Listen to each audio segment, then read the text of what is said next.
మహోన్నతమైన మా దేవ, సర్వోన్నతుడ, సర్వశక్తిమంతుడ, సర్వాధికారి, నీ అమూల్యమైన శ్రేష్టమైన ఉన్నతమైన నామానికి వందనాలు, స్తుతులు, స్తోత్రాలనైనా. మరొకసారి ప్రభా, ఈ ఉదయకాల సమయాన్ని నీ పాద సన్నిధికి చేరి నీ సహాయం కోరుతున్నాను తండ్రి. నాన్న వాక్య ధ్యానం కొరకు సిద్ధపడుతుండగా నన్ను మీ సిలువ చాటున మరుగుపరచమని బ్రతిమాలుకుంటున్నాను. నన్ను కేవలం ఒక పాత్రకమైన నోటి బూరగా వాడుకోమని వేడుకుంటున్నాను తండ్రి. నాయన మరి ఇదిగో చదవబడిన లేఖన భాగంలోని ఆత్మీయ సత్యములను మాకు బయలుపరచమని బ్రతిమాలుకుంటున్నాను. రిక్త హస్తాలతో వచ్చి బ్రతిమాలుతున్నాను ప్రభా, నీ పరిశుద్ధాత్మ శక్తితో నింపి నడిపించండి. అలాగే మా అందరికీ వినగల చెవులు, చూడగల కన్నులు, గ్రహించే మనస్సును దయచేయమని అడుగుతున్నాను ప్రభా. మరొకసారి ప్రభా, నీ కృపగల హస్తానికి అప్పగించుకుంటూ వందనాలు చెల్లిస్తూ యేసునామమున ప్రార్థించి వేడుకొంచున్నాము తండ్రి, ఆమేన్. గత 2 వారాలుగా యోహాను రాసినటువంటి ప్రకటన గ్రంథాన్ని మనము ప్రారంభించుకున్నాము. మరి మొదటి వారము మనము ఇంట్రడక్షన్ పార్ట్ని మనము చూడడం జరిగింది. అందులో మరి ముఖ్యమైనటువంటి విషయాలు, మెయిన్ ఈవెంట్స్ ఏవైతే ఉన్నాయో వాటి గురించి ధ్యానించాము. ఆ తర్వాత 22 అధ్యాయాలు ఉన్నటువంటి అవుట్లైన్ని మనము చూడటం జరిగింది. లాస్ట్ వీక్ ఒకవేళ మనం గమనించాము, 1 నుంచి 3 వచనాల వరకు కూడా మనం ధ్యానించాం. ఇందులో మొదటి విషయం ఏంటంటే, ఇంగ్లీష్ బైబిల్లో మనం చూస్తే కనుక చక్కగా the revolution of Jesus Christ అని అందులో ప్రారంభించబడుతుంది. అంటే ఈ పుస్తకం అంతా కూడాను మన ప్రభు అయిన యేసు క్రీస్తు గురించినటువంటిది అని ఆయనను మహిమపరుస్తూ ప్రారంభించబడినట్టుగా మనం చూస్తాం.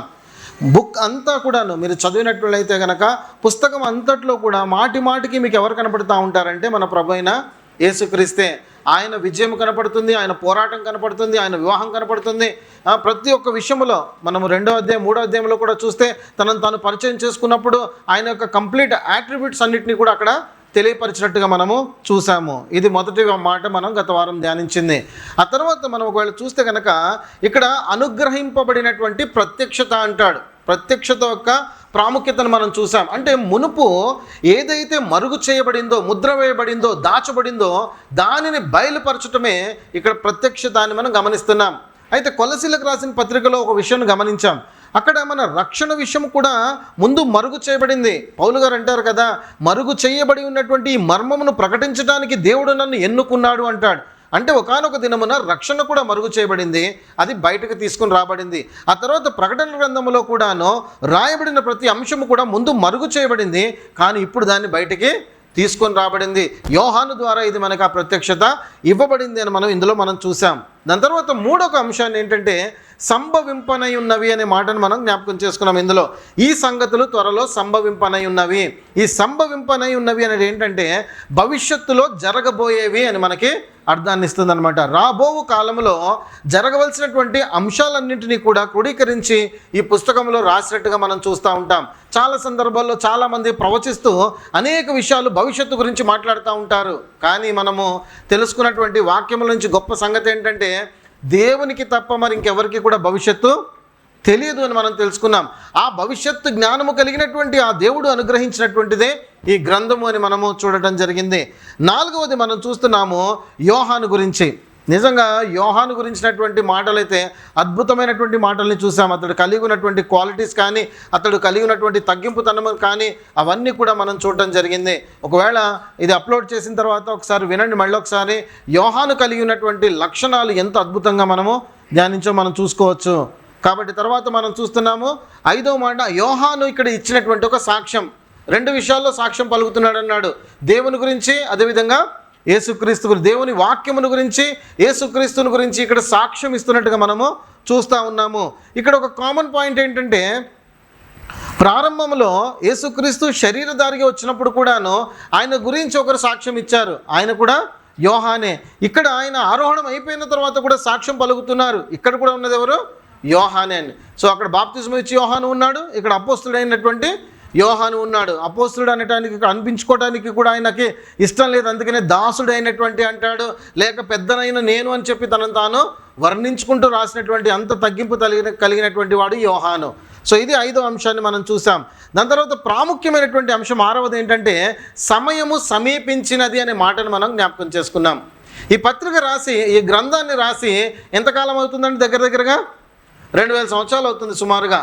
సో ఆ రోజు ఈ మాట పలికారు. ఏమని చెప్తున్నాడు ఇక్కడ? సమయము సమీపించినది గనుక అంటున్నాడు. అంటే ఆదిమ సంఘము ఏదైతే ఉందో, 1st సెంచరీ క్రిస్టియన్స్ అందరూ కూడాను ఏమనుకున్నారంటే ఆ సమీపముగా, చాలా సమీపంగా ఉంది. యేసుక్రీస్తు రాకడా మా టైంలోనే వచ్చేస్తుందేమో అన్నంతగా వాళ్ళు ఎదురు చూశారు పిల్లారా. అందుకే పౌలు గారు తెస్సలోనీలకు రాసినటువంటి పత్రికలో ఆయన పదం వాడతాడు. ఏం వాడతాడు అక్కడ? ఇదిగో సజీవులమై ఉండు మనము అంటాడు. అంటే మృతులైనటువంటి వారు మొదట లేస్తారు, ఆ తర్వాత సజీవులమై ఉండు మనము లేస్తామంటాడు. ఆ విధంగా అంత ఆతృతతోటి ఎదురు చూసినటువంటి వారుగా ఉన్నారు. ఆ తర్వాత మనము సెకండ్ పత్రికకు వచ్చేటప్పటికి గమనిస్తూ ఉంటాము, మీరు ఏమాత్రం కూడా తొందరపడొద్దు, చంచల మనస్కులు అవ్వద్దు, ఎవరైనా సరే చెప్పినా నమ్మొద్దు, ఎందుకంటే జరగవలసిన కొన్ని సన్నివేశాలు ఉన్నాయి, పాపపురుషుడు ప్రవేశించవలసి ఉంది, ఆ తర్వాతే అంతం వస్తుంది అని చెప్తాడు. సో కాబట్టి వాళ్ళు ఏమయ్యారు? మళ్ళీ నెమ్మదిగా నిమ్మళించుకున్నారు. సో ఈ రాకడికి సమయం ఉంది అని చెప్పి. ఎందుకొరకు రాకడికి సమయం ఉంది అని మనం ఒకవేళ చూస్తే కనుక దేవుని సమయానికి మన సమయానికి చాలా వ్యత్యాసం ఉంది. ఏమండి? దేవుని సమయానికి మన సమయానికి చాలా వ్యత్యాసం ఉంది. మనము గంటల్లోనూ, రోజుల్లోనూ, లేకపోతే ఇయర్స్లోనూ, డికేడ్స్లోనూ లెక్క పెడతాం మన డేస్ని. కానీ ఆయన యొక్క లెక్క చాలా డిఫరెంట్గా ఉంటుంది. అందుకని బైబిల్లో చెప్పబడుతున్నటువంటి మాట ఏంటంటే 1:1000, 1000:1 అంటాడు. ఒక్క దినము 1000 సంవత్సరాలుగా ఉందంటాడు, 1000 సంవత్సరాలు ఒక్క దినముగా ఉందంటాడు ప్రభు. సో ఆయన సమయానికి మన సమయానికి చాలా తేడా ఉందని మనం అర్థం చేసుకున్నాం. ప్రభు అయిన యేసుక్రీస్తు రాకడ గురించినటువంటి విషయాల్లో మాట్లాడుతున్నప్పుడు కూడాను ఆయన చాలా సంగతులు, చాలా సూచనలు చెప్పినట్టుగా మనం చూసాము. అదేవిధంగా ఉపమానములలో కూడా ఆయన మాట్లాడుతున్న ప్రతిసారి కూడాను పెండ్లి కుమారుడు ఎప్పుడు వస్తాడో ఎవరికీ కూడా తెలియదు అంటాడు. తర్వాత యజమానుడు ఉపమానం వాడినప్పుడు కూడా యజమానుడు ఎప్పుడు వస్తాడో తెలియదు కనుక దాసుడు సిద్ధంగా ఉండాలని చెప్తాడు. సో సమయం సమీపించింది అంటే దాని యొక్క అర్థము దేవుని యొక్క సమయం ప్రకారము సమీపిస్తుంది, కానీ మనము ఇక్కడ లోక సంబంధమైనటువంటిది కాదు. మనం ఇక్కడ క్షయమైపోయే టైంని మనం చూస్తున్నాం, కానీ ఆయన ఎప్పుడు కూడా ఎటర్నిటీలో చూస్తూ ఉంటాడు. నిత్యత్వములో ఆయన చూసే దేవుడిగా ఉన్నాడని మనం గుర్తుపెట్టుకోవాలి. సో ఇది సమయం సమీపించింది దాని గురించి మనం చూసాం. దాని తర్వాత ప్రాముఖ్యంగా ఒక విషయాన్ని మనం గుర్తుపెట్టుకోవాలి. ఏంటంటే ప్రసంగి గ్రంథం 3వ అధ్యాయము 1వ వచనంలో అంటాడు కదా, ప్రతిదానికి సమయం కలదంటాడు. ఆ తర్వాత 11th వరకు వెళ్ళేటప్పటికి అక్కడ ఏమంటాడంటే, ఇదిగో మన శక్తి సరిపోదంటాడు.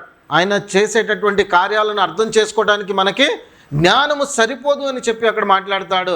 అంత మాత్రమే కాకుండా అపోస్తుల కార్యములు 1వ అధ్యాయం 6వ వచనంలో మనం గమనిస్తే కనుక అక్కడ అంటున్నటువంటి మాట ఏంటంటే, ఇదిగో కాలములు, సమయములు సమస్తము తండ్రి తన ఆధీనంలో ఉంచుకున్నాడు, అవి తెలుసుకునుట మీ పని కాదు అని చెప్పాడు. సో కంక్లూడ్ అయ్యింది ఏంటంటే సమయం అనేది వస్తుంది. మనమందరము కూడా ఇదిగో వచ్చింది, అదిగో వచ్చిందని చెప్పి కంగారు పడే కన్నా మనము సిద్ధపడి ఉండటం మన బాధ్యత. ఆయన టైం ప్రకారం ఆయన వస్తాడని మనం తెలుసుకున్నాము. కాబట్టి ఈ విషయాలన్నీ కూడాను ఎవరైతే చదువుతారో వాళ్ళ ధన్యులు, ఎవరైతే వింటారో వాళ్ళ ధన్యులు. ఏమంటే అంతేనండి? చదివిన వాడు, వినినవాడు, గైకొనువాడు ధన్యుడు అని చెప్పి అక్కడ 3వ వచనంలో చివరిగా రాస్తాడు. కాబట్టి ఈ వాక్యములన్నీ కూడా చదవాలి, వినాలి, అదేవిధంగా దానిని గైకొనాలి. అప్పుడే మనము ధన్యులం అవుతాము. సో ఇది పిల్లరా మనము లాస్ట్ వీక్ ధ్యానించినటువంటి అంశము. ఇది రివ్యూ మాత్రమే. ఇప్పుడు మెయిన్ వాక్యంలోనికి వెళ్ళిపోదాం రండి. మొదటిగా మనం ఇక్కడ గమనించినట్లయితే కనుక ఈ రోజున 4 నుంచి 6 వరకు ధ్యానించుకుందాం. వాస్తవానికి 7 వరకు మనం ఒక పారాగ్రాఫ్ తీసుకుందాం అనుకున్నాం, కానీ పారాగ్రాఫ్ కంప్లీట్ చేయడానికి చాలా లెందీగా ఉందని 4 to 6 వరకే తీసుకోవడం జరిగింది. సరే, 4 నుంచి 6 వచనాల వరకు మనం చూస్తే కనుక మొదటిగా ఇందులో మనకి టు అడ్రస్, ఫ్రమ్ అడ్రస్లు కనపడతా ఉన్నాయి. ఇది ఒక ఉత్తరముగా రాస్తున్నట్టుగా మనం చూస్తూ ఉన్నాం.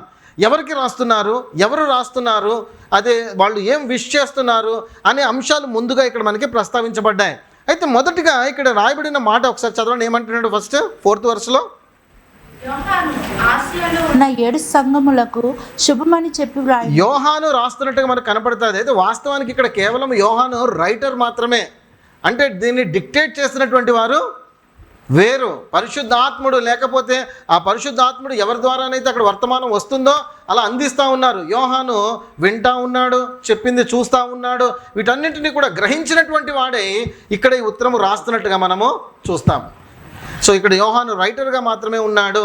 తర్వాత పరిశుద్ధాత్మ దేవుడు సంపూర్ణంగా ఇదంతా కూడా బయలుపరుస్తున్నాడని మనము గమనించవచ్చు ప్రియులారా. అయితే ఎవరికి రాస్తున్నాడు? చాలా క్లియర్గా ఉంది. ఎవరికి రాస్తున్నాడండి? 7 సంఘాలకు ఇక్కడ రాస్తున్నట్టుగా మనం చూస్తూ ఉన్నాము. ఈ 7 సంఘాల పేర్లు మనం ఒకవేళ 11వ వచనంలో చూస్తే కనుక మీకు కనపడుతూ ఉంటుంది. ఏమని ఉందండి 11వ వచనంలో? ఎవరెవరికి రాశాడు ఇక్కడ? Ephesus, Smyrna, Pergamum, Thyatira, Sardis, Philadelphia, Laodicea. So ఈ యొక్క 7 సంఘాలకి కూడాను ఈ ఉత్తరం రాస్తున్నట్టుగా మనం చూస్తాం. మరి ఇప్పుడు ఈ సంఘాలన్నీ కూడా ఎక్కడ ఉన్నాయని మనం చూస్తే కనుక మరి చరిత్ర చెప్తున్నటువంటిది ఏంటంటే ఆసియా ఖండంలోనే ఇవన్నీ కూడా ఉన్నాయని మనం చూస్తున్నాము. అయితే ఈ ఇప్పుడు చెప్పబడుతున్నటువంటి ఎక్కడైతే ఈ ప్రాంతం ఉందో ప్రజెంట్ సిచ్యువేషన్లో అది ఏ కంట్రీ అని మనం చూస్తే కనుక అది టర్కీ దేశం, మోడర్న్ టర్కీ అన్నమాట. ఈ టర్కీలో ఈ సంఘాలన్నీ కూడా మరి స్థాపించబడి ఉన్నట్లుగా చరిత్రకు ఇంకా ఆధారాలు ఉన్నట్టుగా మనం చూస్తున్నాం. టర్కీకి ఒక ప్రత్యేకత ఉందండి. ఏంటంటే తెలుసా, ఈ టర్కీ దేశము అటు కొంత యూరోప్లోను కొంత ఆసియాలోని 2 ఖండాలకి మధ్యలో ఉన్నటువంటిదే ఈ టర్కీ దేశము. మనము దీన్ని గమనించవచ్చు. ఇక్కడ ఈ యొక్క 7 సంఘాలు కూడా ఉన్నట్టుగా మనం చూస్తున్నాం. అయితే ఇక్కడ గమనించాల్సిన విషయం ఏంటంటే, ప్రభు అయిన యేసుక్రీస్తు ఈ మాటలు ఏవైతే మనకి ఇస్తున్నారో ఆ 7 సంఘాలకు మాత్రమే అని కాదు, మొత్తం యావత్ ప్రపంచంలో ఉన్న ప్రతి సంఘానికి కూడాను వర్తించేటటువంటి ప్రతి ఒక్క మాట అని మనం గుర్తించాలి. ఎందుకంటే సంఘానికి కలగబోయేటటువంటి ప్రతి అంశము ఇందులో ఉంది. అంటే సంఘం ఎలా ఎదుగుతుంది, సంఘం ఎలా ఎత్తబడుతుంది, ఎత్తబడిన తర్వాత ఏం జరుగుతుంది, అపవాది యొక్క అంతం ఏ విధంగా ఉంటుంది. సో ప్రతి సంఘానికి కూడా ఇది రాసినట్టుగా మనము చూస్తూ ఉంటాం. సో రెండవదిగా ఇందులో మనం గమనించినట్లయితే మనకు ఒక మరో విషయం కనపడుతుంది. ఏంటంటే ఫ్రమ్ అడ్రస్ రాస్తున్నాడు. ఇప్పుడు ఇక్కడ ఎవరి నుంచి రాస్తున్నాడు? ఇప్పుడు ఇక్కడ ఫ్రమ్ అడ్రస్ రాస్తున్నాడు. ఫ్రమ్ అడ్రస్ రాస్తున్నప్పుడు ఒక చక్కటి విషయాన్ని మనకి ఇందులో బయలుపరిచాడు పిల్లారా. ఏం బయలుపరుస్తున్నాడంటే, మనకి ఇక్కడ త్రిత్వము కనపడుతూ ఉంటుంది. ఎవరు కనపడుతున్నారండి ఇప్పుడు ఇక్కడ? త్రిత్వం. అది కూడా మనం ధ్యానిద్దాము. సో ముందుగా ఈ త్రిత్వాన్ని అర్థం చేసుకోవడానికి మనం ఒకసారి ప్రయత్నం చేద్దాం. ఈ ట్రినిటేరియన్ బ్లెస్సింగ్ ఏదైతే ఉందో ఇక్కడ బెనడిక్షన్, దాన్ని అర్థం చేసుకుందాం ప్రియులారా. బైబిల్లో ఆది నుండి కూడాను ఈ త్రిత్వం గురించి మాట్లాడుతూ ఉన్నాడు. తండ్రి, కుమారుడు, పరిశుద్ధాత్ముడు. సో ఈ త్రిత్వాన్ని గురించి అన్ని చోట్ల కూడా మనకు కనపడుతూ ఉంటారు. దాన్ని సరైనటువంటి అవగాహనలోనికి మనం తీసుకొని రాగలగాలి.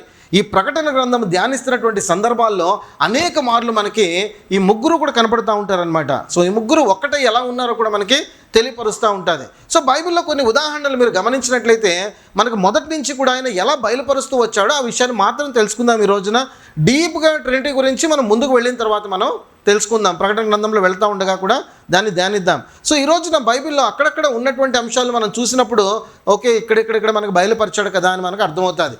మొదట ఆది కాండంలోనే మనకి తెలియపరచబడతా ఉంటుంది అనమాట.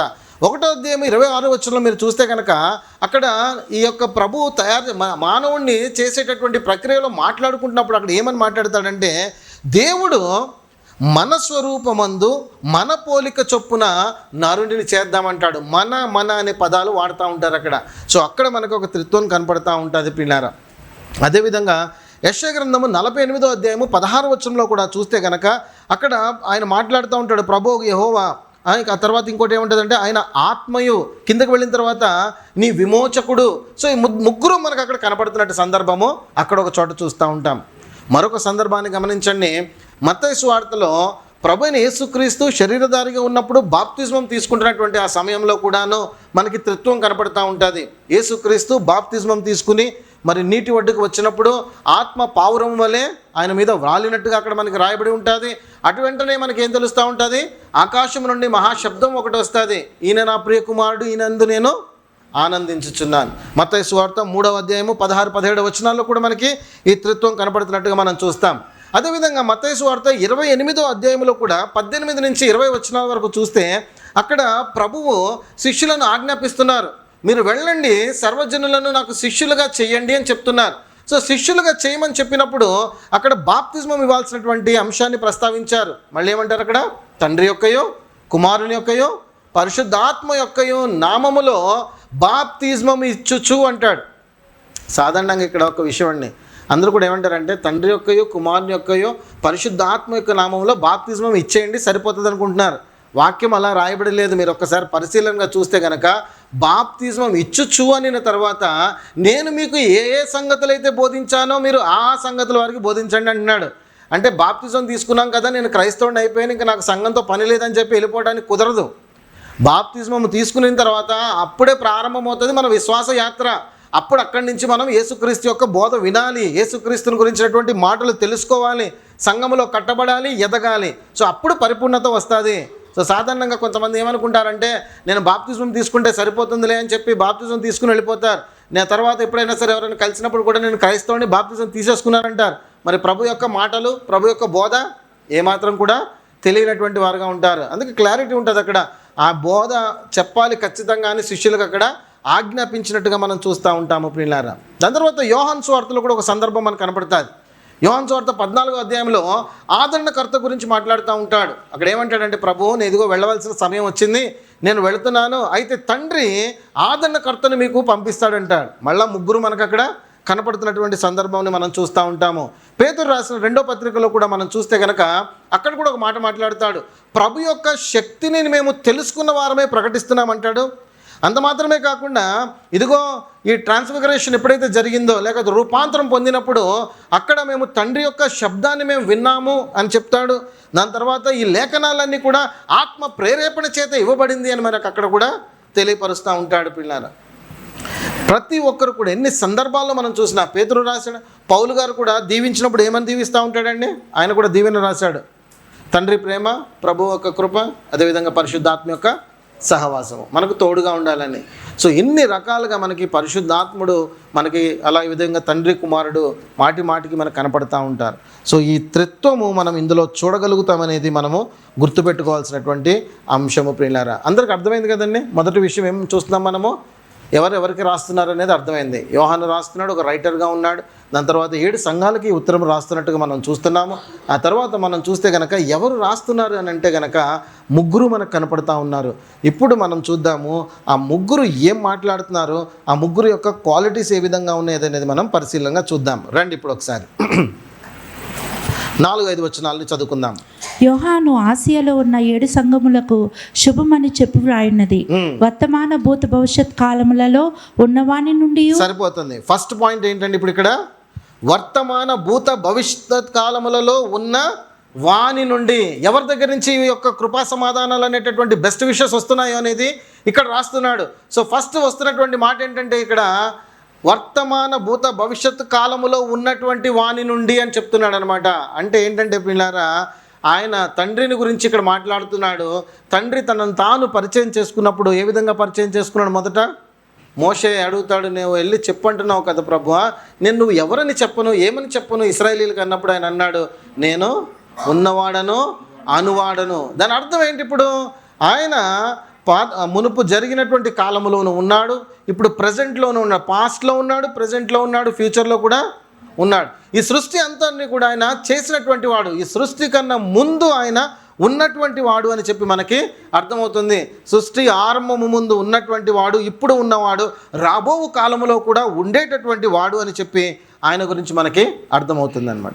సో వర్తమాన భూత భవిష్యత్తు కాలంలో ఉన్నటువంటి దేవుడు అని చెప్పి మనము మొదటగా తండ్రిని గురించి ఇక్కడ అర్థం చేసుకుంటా ఉన్నాము. ప్రకటన గ్రంథంలో ఇక్కడ రాయబడింది. దాని తర్వాత 8వ వచనంలో కూడా ఇదే మాట రాయబడి ఉంటుంది. అక్కడ కూడా వర్తమాన భూత భవిష్యత్ కాలంలో ఉండువాడను నేనే అని చెప్పి అక్కడ చెప్తున్నట్లుగా మనం చూస్తాం.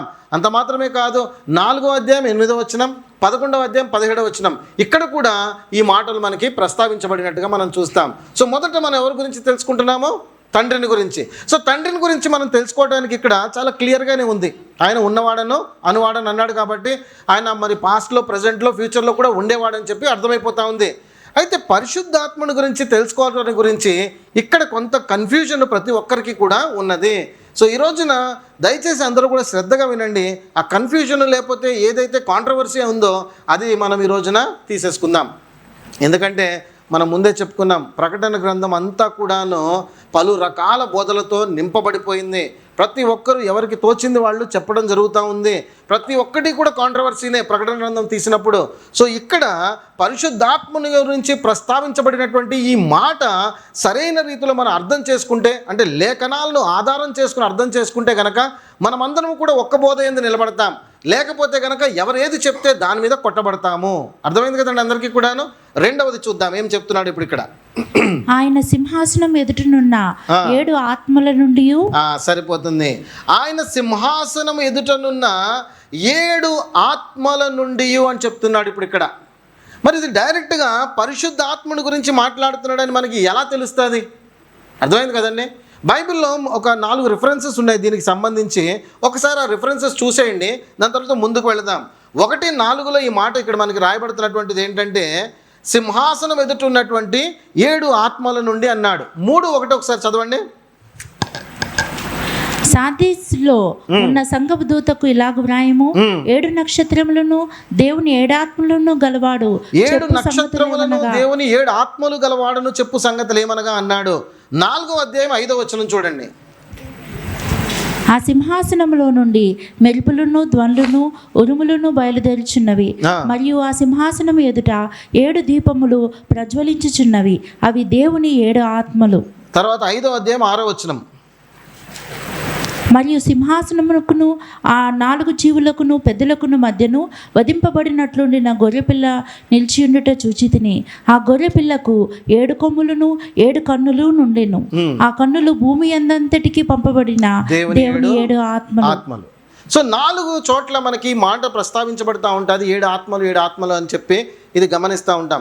అయితే ఇది చాలామంది ఏం చెప్తా ఉంటారంటే ఈ 7 ఆత్మలు ఏంటి అని మనం చూస్తే కనుక దేవుడు ప్రత్యేకంగా నియమించుకున్నటువంటి వారని చెప్పి కొంతమంది మాట్లాడతారు, లేకపోతే ప్రత్యేకంగా నియమింపబడినటువంటి దూతలు అని చెప్పి కొంతమంది మాట్లాడతారు. అంటే ఎవరికి ఏది తోచిందో అది మాట్లాడుతున్నటువంటి సందర్భం ఈ రోజుల్లో ఉన్నట్టుగా చూస్తున్నాం. కానీ మరి బైబిల్ దేన్ని సపోర్ట్ చేస్తుందని మనం ఒకసారి జ్ఞాపకం చేసుకుందాం. బైబిల్ అంతట్లో కూడాను సంఖ్య 7కి చాలా ప్రాముఖ్యత ఉంది. ఉందా అండి? 7 అనేటటువంటి సంఖ్యకి చాలా ప్రాముఖ్యత ఉంది. దేనికి సాదృశ్యంగా ఉంది 7 అనేది? సంపూర్ణతకి, అదే పర్ఫెక్షన్కి, ఫుల్నెస్కి, కంప్లీట్నెస్కి సాదృశ్యంగా మనకి ఇది కనపడతా ఉంది. సో ఒక రకంగా మనం చూస్తే కనుక అక్కడ వాడబడినటువంటి ఆ 7 అనేటటువంటిది సంపూర్ణతకి గుర్తుగా మనకి కనపడుతుందని మనం అర్థం చేసుకుంటా ఉన్నాం. ప్రభు కూడా ఆ రోజుల పాటు సృష్టి చేసి 7వ రోజున ఆయన విశ్రమించను అనేటటువంటి మాటను మనము చూస్తాం. అదేవిధంగా ప్రకటన గ్రంథం అంతట్లో కూడా మీరు ఒక 7 స్పిరిట్స్ గురించి మనము చదువుతూ ఉంటాము, 7 చర్చెస్ గురించి మనం చదువుతున్నాము, అలాగే 7 స్టార్స్ గురించి చదువుతాము, 7 ల్యాంప్స్ గురించి మనం చదువుతాము, ఆ తర్వాత 7 ట్రంపెట్స్ గురించి మనం చదువుతాము, 7 ఏంజల్స్ అవి మనం కుమ్మరిస్తున్నట్టు గురించి చదువుతాము, అలాగే ఉగ్రత గురించి కూడా 7 పాత్రలు కుమ్మరించబడినట్టుగా జడ్జిమెంట్ గురించి కూడా మనం చదువుతాం. సో ఈ 7కి అనేటటువంటిది చాలా ప్రాముఖ్యత ఉంది. ఆ 7 దేనికి సాదృశ్యంగా ఉందంటే పరిపూర్ణతకు సాదృశ్యంగాను, ఒకటి కంప్లీట్నెస్కి సాదృశ్యంగాను మనకి ఇది చూపించినట్టుగా మనకు కనపడతా ఉంటుంది. సరే, మనకు అక్కడి సాటిస్ఫాక్షన్ రావట్లేదు. 7 ఆత్మలను ప్రత్యేకంగా ప్రస్తావించాడు కదా, ఎలా మనం దీన్ని కంక్లూడ్ చేసుకోవాలనుకున్నప్పుడు లేఖనాల్లో నుంచే చూద్దాం. సో ఫస్ట్ లేఖనము జకరియా గ్రంథానికి వెళదాం. ఇది అర్థం చేసుకోవడానికి ప్రయత్నం చేయండి. సింహాసనం ఎదుట ఉన్నటువంటి 7 ఆత్మలను గురించి మాట్లాడుతున్నాడు. ఇది ఏంటి అసలు 7 ఆత్మలు అంటే? అది మనం అర్థం చేసుకోవాలి. అందరూ కూడా జకరియా గ్రంథానికి రండి. 4వ అధ్యాయము 1వ వచనం నుంచి వెళదాం. అందరూ తీశారండి. పాత నిబంధన 778 పేజీ నంబర్. నాతో ఇక్కడ జకర్యాకి కలిగినటువంటి దర్శనాలు పుస్తకం అంతా కూడా ప్రస్తావించబడి ఉంటాయి. అయితే ఇందులో ఇది 7th విజన్ అన్నమాట. ఆ విజన్లో చెప్తున్నాడు, చదవండి. నాతో మాట్లాడుచున్న దూత తిరిగి వచ్చి నిద్రపోయిన యొక్కను లేపినట్లు నన్ను లేపి, నీకు ఏమి కనబడుచున్నదని అడగగా, నేను సువర్ణమయమైన దీపస్తంభమును, దాని మీద ఒక ప్రమిదయును, దీపస్తంభమునకు 7 దీపములను, దీపమునకు 7 గొట్టములను కనబడుచున్నవి. దూత వచ్చి జకర్యాని అడుగుతున్నాడు, ఏం కనపడుతుంది నీకు అని చెప్పి. ఆ కనపడుతున్నది ఏంటనేది అక్కడ వివరించాడు. ఇప్పుడు జకర్యా ఏమంటున్నాడు? అక్కడ ఒక దీపస్తంభం ఉంది, దాని మీద ప్రమిద ఉంది, ఆ దీపస్తంభానికి 7 దీపాలు ఉన్నాయి, ఆ దీపమునకు 7 గొట్టములు ఉన్నాయి, అది నాకు కనపడుతుంది అని చెప్పి ఇప్పుడు జకర్యా చెప్పాడు. అందరికి అర్థమైంది కదండి? ఇది దూత రావటము, జకర్యాకి చెప్పటము, జకర్యా చూసింది చెప్పటం. నెక్స్ట్, మరియు 2 ఒలీవ చెట్లు దీపస్తంభమునకు కుడి ప్రక్క, 2 ఒలీవ చెట్లు ఒక కుడి పక్కన ఒకటి ఎడం పక్కన ఉన్నట్టుగా నాకు కనపడుతుందని చెప్పాడు. తర్వాత నా ఏలినవాడా ఇదేమిటి అని నాతో చూసిన తర్వాత ఇప్పుడు అడుగుతున్నాడు, ఏంటిది నాకు ఇప్పుడు కనపడుతున్నటువంటిది, ఇది ఏంటి అని చెప్పి ఆ దూతని అడిగాడు అనమాట.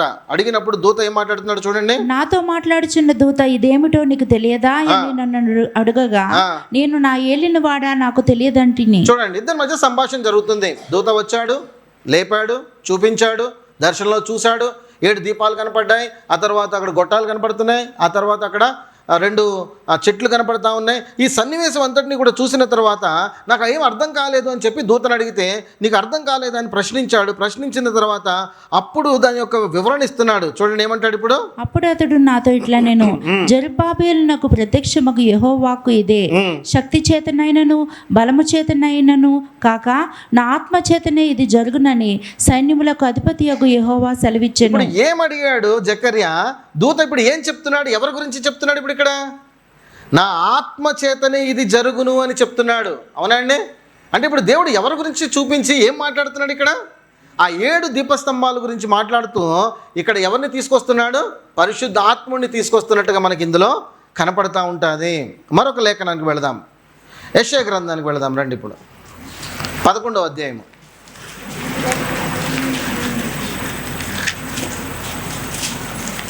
యెషయా గ్రంథము 11వ అధ్యాయము 2వ వచనాన్ని చదువుకుందాం.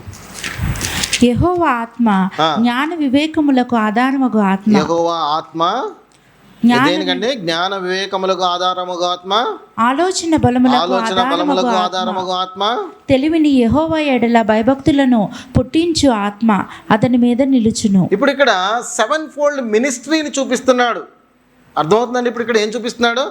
దేవుని ఆత్మ ఏమంటున్నాడు? 1 జ్ఞానము, 2 వివేకము, దాని తర్వాత ఆలోచన, దాని తర్వాత బలము, దాని తర్వాత తెలివి, దాని తర్వాత భయము, దాని తర్వాత భక్తిని, ఈ 7 కూడా కలిగించేటటువంటి ఆత్మ అని ఇక్కడ మనకి చెప్పబడతా ఉంది ప్రియులారా. సో ఇక్కడ ఈ ఆత్మను గురించి మాట్లాడుతున్నప్పుడు అక్కడ చెప్పబడినటువంటి దీనికి ఒకవేళ బైబిల్లో మనం పోల్చుకోగలిగితే కనుక అక్కడ ఆ 7 fold మినిస్ట్రీని ఇక్కడ చూపిస్తున్నట్టుగా మనకు కనపడుతుంది. సో ఇంకొక ఉదాహరణ మనం చూద్దాం, ఇంకొంచెం క్లారిటీ వచ్చేస్తుంది మనకి. 2వ రాజుల గ్రంథానికి రండి ఒకసారి.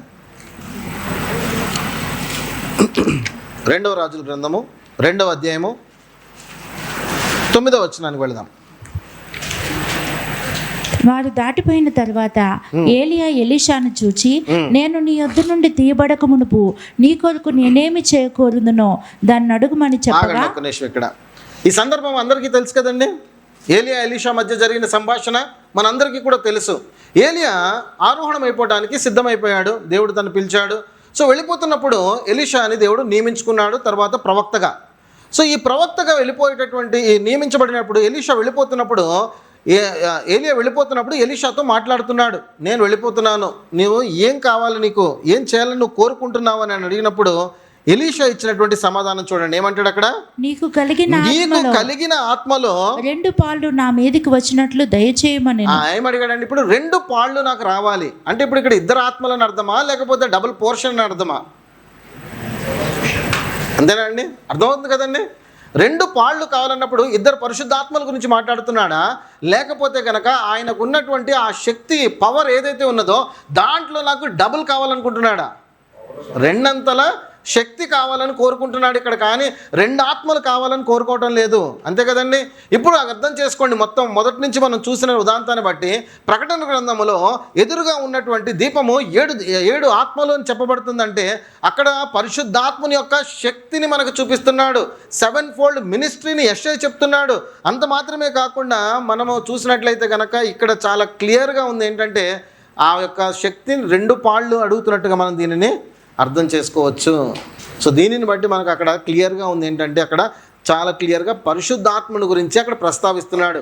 ఇంకొకటి పైన తండ్రి యొక్క లక్షణాన్ని చెప్పాడు, కింద వచ్చేటప్పటికి పరిశుద్ధాత్మని యొక్క లక్షణాన్ని చెప్పాడు, మళ్ళీ కిందకి వెళ్ళేటప్పటికి కుమారుడైనటువంటి యేసుక్రీస్తు యొక్క లక్షణాన్ని ఇక్కడ మనకి వివరిస్తూ ఉంటాడు. ఒక్కసారి కింద కూడా మాట చదవండి. అక్కడ నమ్మకమైన సాక్షియు, మృతులలో నుండి ఆది సంబూతుడిగా లేచినవాడు, భూపతులకు అధిపతి. అంటే దీన్ని బట్టి మనకి ఏమర్థమవుతుందండి? ఇప్పుడు ఇక్కడ ఏమర్థమవుతుంది?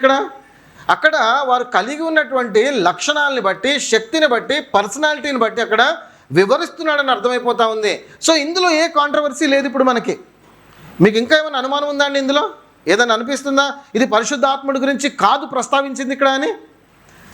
తండ్రి కుమారుడు పరిశుద్ధాత్ముడు కలిగి ఉన్నటువంటి గుణలక్షణాలను వివరిస్తూ, వారు కలిగి ఉన్నటువంటి శక్తిని వివరిస్తూ అక్కడ రాస్తున్నట్టుగా మనకి చాలా తేటతెల్లంగా అర్థమైపోతూ ఉంది. వర్తమాన భూత భవిష్యత్ కాలంలో ఉన్నవాడు తండ్రి అని చెప్తున్నాడు. అదేవిధంగా 7 ఆత్మలు సింహాసనం ఎదుట ఉన్నవాడు పరిశుద్ధాత్ముడు అని చెప్తున్నాడు, ఆ శక్తి కలిగిన వాడని. ఆ తర్వాత కిందకి వెళితే ఆయన నమ్మకమైన సాక్షిగా ఉన్నాడు. అదేవిధంగా ఇదిగో మృతుల నుంచి లేచినప్పుడు ఆది సంబూతుడుగా ఉన్నాడు, అదేవిధంగా భూపతులకు అధిపతిగా ఉన్నాడు అనేటటువంటి మాట మనకి ఇక్కడ కుమారుడు గురించి రాస్తూ ఉంటాడు. సో కాబట్టి ఇందులో మనము ఏమాత్రం కూడా కన్ఫ్యూజ్ అవడానికి అవకాశము లేదని మనము అర్థం చేసుకున్నాం. యోహాను ఈ విధంగా రాస్తున్నాడు, అక్కడ మనకి తెలియపరుస్తున్నాడు అనమాట పరిశుద్ధాత్మ దేవుని గురించి అని మనము అర్థం చేసుకున్నాం.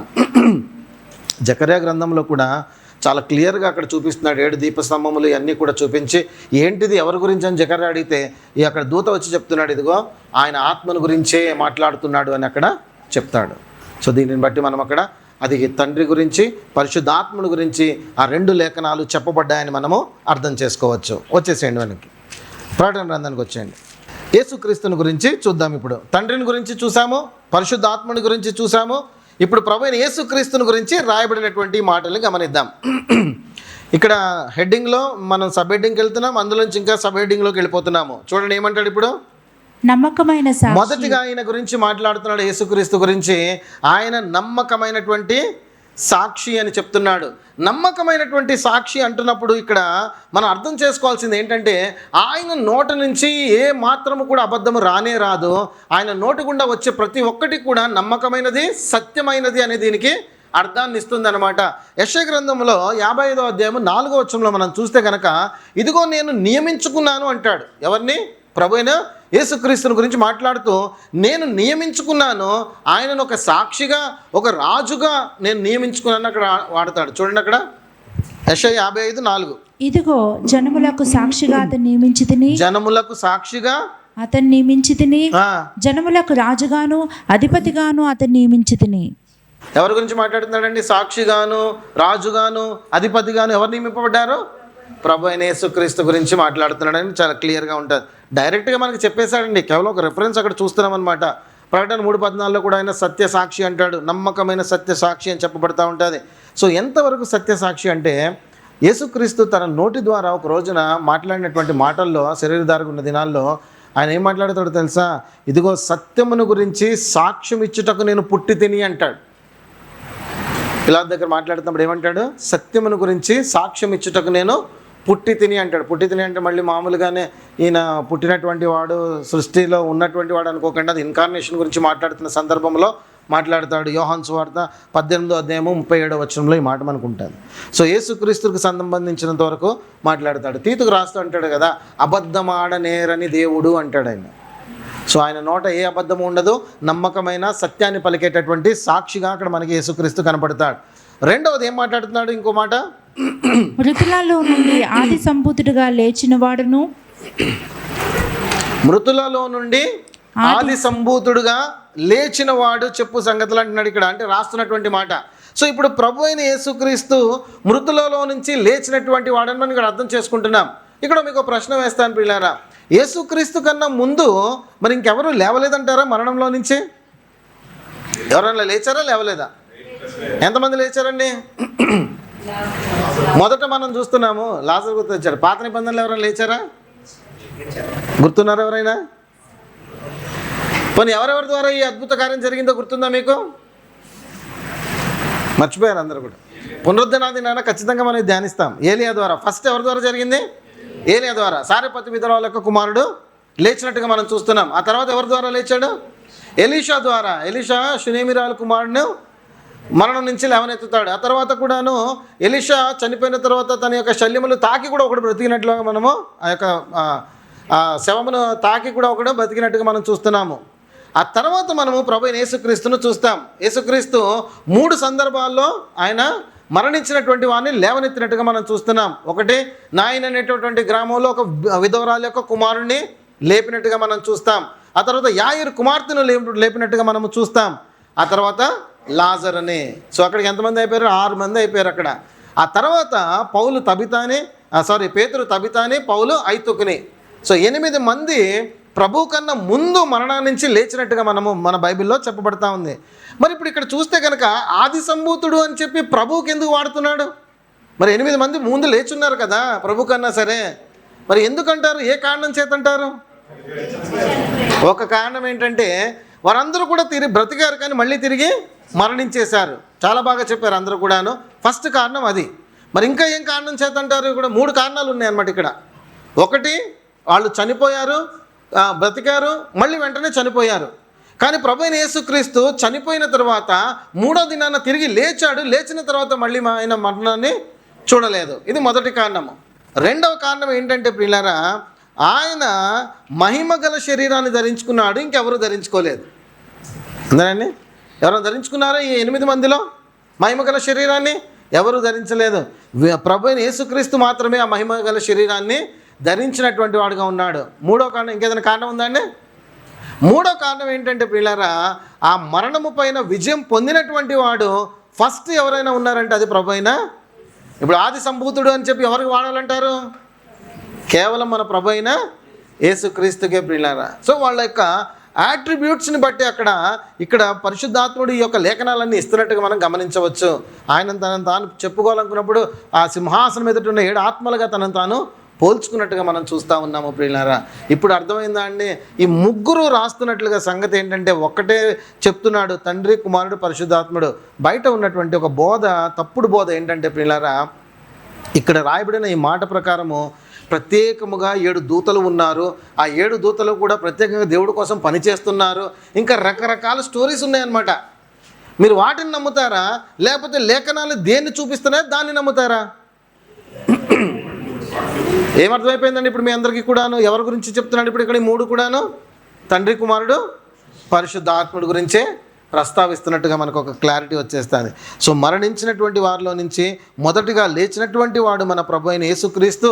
ఆ తర్వాత మరణం పైన విజయం పొంది మహిమగల శరీరాన్ని కలిగిన వాడు మన ప్రభు అయిన యేసుక్రీస్తు అని అర్థమవుతూ ఉంటుంది. అంత మాత్రమే కాదండి, కొరింథీయులకు రాసిన పత్రికలో మనకి ఇవ్వబడినటువంటి గొప్ప ఆదరణ ఏంటో తెలుసా? ఆయన మొదటిగా లేచాడు, ఆయన ప్రథమ ఫలముగా లేపబడ్డాడు. ఆయన యందు విశ్వాసం ఉంచు ప్రతి ఒక్కరూ కూడా ఏమవుతారు? మనం కూడా తిరిగి లేస్తాము అన్న వాగ్దానం మనకు అక్కడ ఇవ్వబడతా ఉంది ప్రియులారా. సో ఇది 2వ లక్షణము ప్రభువైన యేసుక్రీస్తు గురించి ఇందులో మాట్లాడుతున్నాడు. 3వది ఏం మాట్లాడుతున్నాడు చూడండి ఇక్కడ, భూపతులకు అధిపతి అయినా అంటాడు. అంటే ఇప్పుడు అధికారం అంతా కూడా ఎవరి చేతిలో ఉంది? ఈ లోకాధికారి ఎవరు? అపవాది. లోకమంతా కూడా అపవాది తన ఆధీనంలో ఉంచుకున్నాడు. ఎందుకంటే ఇది గమనించండి, ఆదాము అవ్వని దేవుడు సృష్టించిన తర్వాత వాళ్ళందరికీ, ఆదాముకి అవ్వకి ఏం చేశాడంటే, ఈ భూమి అంతటిని కూడా చూసావు కదా, ఈ ఏదైనా తోటను చూసావు కదా, ఇందులో ఉన్నటువంటివన్నీ కూడా నేను అనుభవించడానికి నీకు ఇస్తున్నాను. జంతువులను చేశాడు, అన్నీ చేశాడు. ఏలుబడి చేయి, అధికారం చెయ్యి అని చెప్పాడు. అంటే ఇప్పుడు ఈ లోకమంతటి మీద అధికారం ఎవరికి ఇచ్చాడు? మొదటిగా ఆదాము అవ్వకి ఇచ్చాడు. సో వాళ్ళిద్దరూ కూడా పరిపాలించవలసినటువంటి రాజులుగా ఉన్నారు వాళ్ళు. కానీ ఆ సందర్భంలో జరిగింది ఏంటి? అపవాది సర్పములాగా వచ్చాడు, మోసపుచ్చాడు, పాపములో పడేశాడు. పాపములో పడవేసిన వెంటనే ఏమైపోయింది? ఈ భూమి అంతా కూడా శపింపబడినటువంటిదిగా అయిపోయింది. వాళ్ళు ఏదైనా తోటలో నుంచి త్రోసివేయబడ్డారు. ఇప్పుడు ఈ పాపం వలన అధికారం అంతా ఎవరి చేతిలోకి వెళ్ళిపోయింది? లిటరల్గా ఏమైందంటే అండి, మామూలుగా ఈ భూమి యొక్క పత్రాలు ఉన్నాయనుకుందాం, ల్యాండ్ లాగా ఆలోచించండి. పత్రాలు ఉన్నాయనుకోండి, ఆ ల్యాండ్ డాక్యుమెంట్స్ అన్నీ కూడాను దేవుడు ఆదాము అవ్వకిచ్చి, ఇదిగో మీ ప్రాపర్టీ, ఇది మీరు ఉంచుకోండి, మీరు రూల్ చేయండి అని చెప్పేశాడు. ఈ తర్వాత వచ్చిన తర్వాత అపవాది వచ్చి, సాతాను వచ్చి మోసం చేయగానే ఈ డాక్యుమెంట్స్ అన్నీ ఆదాము అవ్వ ఎవరికి ఇచ్చేశారు? సాతానికి ఇచ్చేశారు. ఇప్పుడు ఎవరిది ఉంది అధికారం అంతా కూడాను? ఎవరి దగ్గర డాక్యుమెంట్స్ ఉంటాయో, ఒరిజినల్ డాక్యుమెంట్స్, వాళ్ళకే అధికారం ఉంటుంది అన్నమాట. సో మీ ఇంటి పత్రాలు నా దగ్గర ఉన్నాయనుకోండి, ఏంటి పరిస్థితి? లేవులేండి, అలా ఏమనుకోద్దు. సో అలాగా అపవాదికి ఈ భూమి పైన అధికారం అంతా కూడా వచ్చింది. సో ఈ లోకాధికారి అపవాది. మరి ఇప్పుడు లోకాధికారి అపవాది అయినప్పుడు మరి ఏలుబడి చేస్తున్నటువంటి అధిపతులందరూ కూడా ఎవరి ఆధీనంలో ఉంటారు? అపవాది యొక్క ఆధీనంలోనే ఉన్నారు.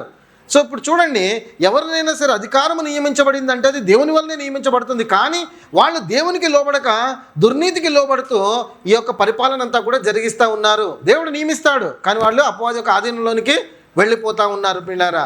కానీ ఒక రోజు వస్తుంది. ఆ రోజు వచ్చినప్పుడు ఏమవుతుందంటే, ఈ సమస్త ఆధిపత్యము ప్రభువైన యేసుక్రీస్తు చేతిలోనికి వస్తుంది. అప్పుడు ఈ భూమి మీద ఉన్నటువంటి పరిపాలిస్తున్న ప్రతి ఒక్కరూ కూడా ఎవరి ఆధీనంలోనికి వస్తారు? యేసుక్రీస్తు యొక్క ఆధీనంలోనికి వస్తారు. అప్పుడు ప్రభు అని అంటాడు, ఇదిగో భూపతులకు అధిపతి అయినటువంటి వాడు మన ప్రభు అయిన యేసుక్రీస్తు. ఆ 1000 ఏండ్ల పరిపాలన, ఇంకా ఏదైతే పరిపాలన దేవుడు నిర్ణయించాడో అది జరుగుతుంది. అప్పుడు ఇది మనకు కనపడుతుంది అన్నమాట. ఆయన భూపతుల మీద అధిపతిగా ఉన్నాడు, king of kings, lord of lords అంటాము కదా. అప్పుడు మనం అదంతా కూడా చూడగలుగుతాము ప్రియులారా. సో ఈ 3 లక్షణాలు కూడా ప్రభు అయిన యేసుక్రీస్తుని గురించి ప్రస్తావిస్తూ మాట్లాడుతున్నాడు. ఈ ముగ్గురు నుంచి మనకు ఒకటి కలగాలని కోరుకుంటున్నాడండి. ఏం కలగాలని కోరుకుంటున్నాడు ఇప్పుడు అక్కడ? కృపా సమాధానములు మీకు కలుగునుగాక. త్రిత్వము నుంచి మనందరికీ కృప కలగాలని వారు ఆశిస్తున్నారు పిల్లరా.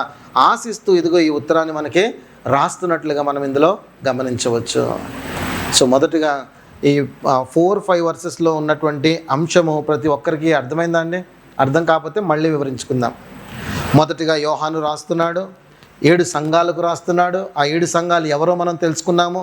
ఆ తర్వాత రాస్తూ అంటున్నటువంటి మాట, 3 దగ్గర నుంచి ఈ కృపా సమాధానాలు మీకు కలగాలని కోరుకుంటున్నానన్నాడు. ఆ 3 ఎవరు అనంటే, మొదట వర్తమాన భూత భవిష్యత్తు కాలంలో ఉన్నటువంటి తండ్రి, అదేవిధంగా సింహాసనం ఎదుట ఉన్నటువంటి 7 ఆత్మల నుండి వచ్చిన పరిశుద్ధ ఆత్ముడి నుండి, అదేవిధంగా నమ్మకమైన సాక్షి, ఆది సంభూతుడు, భూపతులకు అధిపతి అయిన యేసుక్రీస్తు నుండి ఈ కృపా సమాధానం మీకు కలగాలి.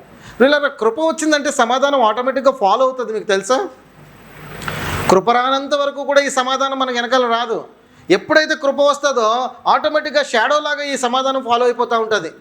ఎంతమంది మీరు నిజంగా ఈ సమాధానాన్ని అనుభవించారు? ఏంటి, అందరూ కొందరా అండి? ఎంతమంది అయితే రక్షింపబడ్డారో వాళ్ళందరూ నిజంగా చెప్పగలిగినటువంటి మాట అనమాట. నా మటుకు నేను ప్రభువైన యేసుక్రీస్తుని తెలుసుకున్నప్పుడు, ఈ లోకంలో ఉన్నప్పుడు, ఎంత సంపాదించినా, ఎటువంటి ఉద్యోగాలు చేసినా, ఎటువంటి అధికారంలో ఉన్నా, ఎటువంటి విధంగా నడిచినా సరే ఎన్నడూ కూడా నా హృదయంలో సమాధానం అనేది లేదు ప్రియులారా. ఎప్పుడు అలజడితో కూడినటువంటిదే, అల్లరితో కూడినటువంటిదే, ఎప్పుడూ కూడాను అదొక రకమైనటువంటి జీవితం. అది చెప్పడానికి కూడా మాటలు రావట్లేదు. అటువంటి భయానకమైనటువంటి జీవితం ప్రభు దగ్గర రాకమునుపు, ఏది మళ్ళీ పైగా ఉద్యోగం ఉండి, డబ్బు ఉండి, అన్నీ కలిగి ఉండి కూడాను ఆ సమాధానం ఎప్పుడు కూడా అనుభవించలేదు. కానీ ఎప్పుడైతే ప్రభు అయిన యేసుక్రీస్తుని తెలుసుకున్నామో, ఆ కృప మనల్ని ఆవరించిందో, వెంటనే ఈ సమాధానం షాడోలాగా వచ్చేసింది. సో ఎప్పుడు కూడాను ఆ నెమ్మది చూడండి. ఇప్పుడు మన దగ్గర డబ్బు లేకపోయినా, లేకపోతే ఏం ఉన్నా లేకపోయినా సరే, ఏ స్థితిలో ఉన్నా సరే మనం ఏమంటాం? అప్పుడు నీకు స్తోత్రము ప్రభు అని అనగలుగుతాం. మన ముందున్నటువంటి ఆ సాక్షి సమూహం కూడాను ఈ కృపా సమాధానాల్ని రుచి చూశారు కనుకనే వాళ్ళు ఇలాంటి మాటలు మాట్లాడగలిగారు. హబక్కుకు ఏమంటాడు? నా దగ్గర ఏమున్నా లేకపోయినా నేను నిన్ను స్తుతిస్తాను, నేను నీ యందు ఉండి సంతోషిస్తాను అంటున్నాడు. అది ఎక్కడి నుంచి వస్తుంది? యోబు సమస్తము కోల్పోయినప్పటికీ కూడా అతడు యెహోవా ఇచ్చిన యెహోవా తీసుకునేనని చెప్పి అంత నెమ్మదిగా ఎలా అనగలుగుతున్నాడు? ఆ సమాధానం ఉంది. ఇప్పుడు చూడండి, యోబుకు ఉంది ఆ సమాధానము, యోబు భార్యకు లేదా సమాధానం. అంతేనా కదండి? అంటే ఈ కృపను అనుభవించినటువంటి వారి దగ్గర ఈ సమాధానం వెంటాడుతూ ఉంటుంది. అయితే యోబు భార్య ఆ కృపను అనుభవించలేకపోయింది కనుక ఆ సమాధానం తనలోనికి లేదు. అందుకని అంటుంది కదా, యోబుని ఏమంటుంది అక్కడ? నువ్వు చనిపోరాదు, ఎందుకు వచ్చిందిలే అంటుంది. ఇవన్నీ విడిచిపెట్టి దేవుణ్ణి దూషించే అని చెప్తూ ఉంటుంది అన్నమాట. కృప వెంబటే సమాధానం ఖచ్చితంగా వస్తుంది. చాలా సీక్వెన్స్లో చక్కగా పరిశుద్ధాత్ముడు మనకి ఇది పొందుపరిచాడు పిల్లరా. ఆయన కృప వలన మనము రక్షింపబడ్డాము, కృప వలన మనము జీవిస్తున్నాము, కృప వలన ఈ సమాధానం మనం అందరం కూడా పొందుకున్నామని మనకి అర్థమవుతూ ఉంది పిల్లలు. సో ఈ త్రిత్వము నుంచి మనకి ఈ కృపా సమాధానాలు ప్రతి ఒక్కరికి కూడా కలగాలని ఆశిస్తూ రాసినటువంటి ఉత్తరముగా ఇందులో మనము చూస్తూ ఉంటున్నాము పిల్లలు. సరే, ఫ్రమ్ అడ్రస్ బాగుంది, టు అడ్రస్ బాగుంది, ఎవరి నుంచి వచ్చిందో కూడా బాగుంది, వారి లక్షణాలు ఏంటో కూడా బాగానే ఉన్నాయి. మరి ఇప్పుడు మెయిన్ ఏంటి? సబ్జెక్ట్ కావాలి. మనం అందరం కూడా స్కూల్లో చదువుకున్నప్పుడు లెటర్ ఎలా రాయాలో కూడా నేర్పించేవారు. ఏమైనా గుర్తుందా అండి? టు అడ్రస్ రాయమంటారు, దాని తర్వాత ఆ సబ్జెక్ట్ రాయమంటారు, దాని తర్వాత సబ్జెక్ట్ అంటే హెడ్డింగ్ అనమాట. ఆ తర్వాత మెయిన్ బాడీ, మెసేజ్ బాడీ ఉంటుంది కదా, ఆ బాడీ రాయమంటారు.